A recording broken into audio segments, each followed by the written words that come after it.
Hello children, how are you all? Hope you all are taking good care of yourself. I hope you have seen both the sessions sent to you and have understood all the topics. Also, as I have instructed, you all are reading textbooks, slides with images, and hearing the videos carefully. So let's start with the third session of History Chapter 2, New Kings and Kingdoms. Today we will start with the new topic, South Indian temples. So let me introduce you with the South Indian temples in short. These temples were made thousands of years ago when there was no science and technology evolved. There were no big machines, very simple tools were used to make these huge temples, and there were massive structures in the temple made of big stones. It was, if we look at these temples and its work, we will be stunned. Though these structures are made with the simple tools, they are very symmetrical from any angle you look from. One won't find any mistake at all. If we look at these massive structures very carefully, we will find intricate designs. Intricate means small parts of details put together in complicated way to make their vimana or to make their gopuram. In this gopuram, we can see various god and goddesses, various art forms, and also various depictions of different mythological stories. When we enter these temples, we can see big hallways, big corridors. Some temples are rocky forms of proper stones. From some temples have colorful corridors or some elaborated that we will feel we are in some different world. Pillars of these corridors itself are great work of art which is not easily available. The work is so exemplary that you can put fingers in the fine cut and carved patterns. This all art was done only by using chisel and hammer.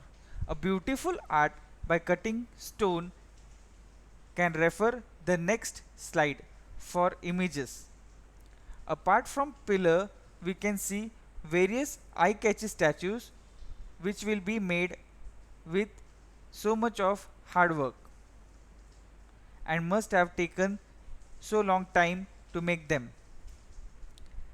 They are made with minute details. Apart from statues, we can see idols of gods and goddesses, various forms of Lord Shiva, Lord Vishnu in various forms.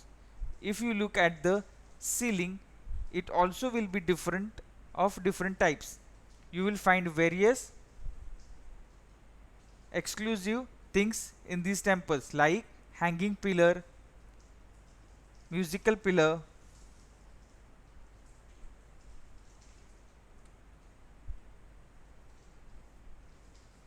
We will also find one temple, that is equinox temple, which means equinox is a day which comes twice a year when day and night are equal duration. There are some temples where the equinox day the sun will be visible in different stories. The third image is given for reference, sun visible in different windows of the temple. People in those days must have spent their whole life to make such spectacular artwork in the temples without science and technology, just with simple tools. We can see their hard work and dedication in their work. Let us know some names of such spectacular places so that if we get a chance can visit such historical places of our civilization.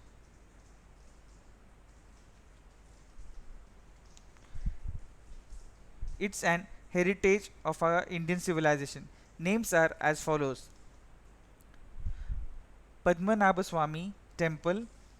It is an an equinox temple that we have learned, Ramanatha Swami temple in Rameshwaram, Ranganatha Swami temple in Trichy, Meenakshi temple in Madurai, Brideshwar temple in Tanjore, Venkateshwar temple in Tirupati, Chinnakeshwar temple in Bellur, Hampi in Karnataka. I have given you reference pictures of only 4. Can look at those pictures and can see how splendid work was done in those days without science and technology. How beautiful carving the ceilings and the temples had. Next topic is agriculture and irrigation. One of the biggest reason for the prosperity of Chola Empire was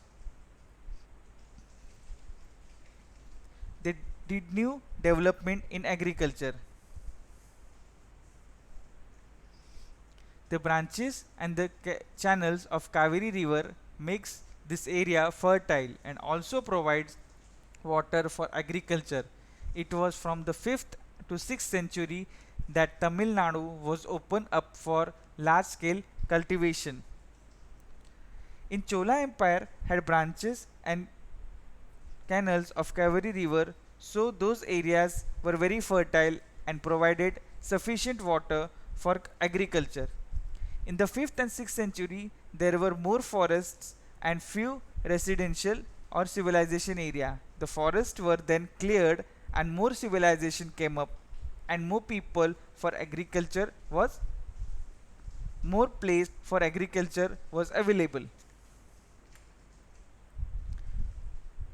For more cultivation and agriculture land, forests were cleared and land had to be leveled. Embankment were built in the delta region to prevent flooding. Embankment means lifting the borders of the river to avoid flooding with the soil and rocks. Canals were constructed to carry water to the fields. Just imagine in those days they were so smart and organized and far-sighted that they made many wells and tanks to store rainwater. We have learned the same in Indus Valley civilization too. They also did the rainwater harvesting. For all the things to be done needed good planning, organization of labors and resources, maintenance of the work done and sharing of water to be decided. Further, we will get a fair idea of planning and organizations. Next topic is administration. Let us learn now how as the administration of the Chola Empire. Inhabitants of farmers, peasants was known as Ur, became prosperous with the spread of irrigation and agriculture. As Chola Empire was getting prosperous, these peasants inhabitants also prospered. Different Urs together was called Nadu. As the empire was expanding and prospering, there needed a proper administration. So the village council was chosen to do or perform several administrative functions such as dispensing justice with any fight.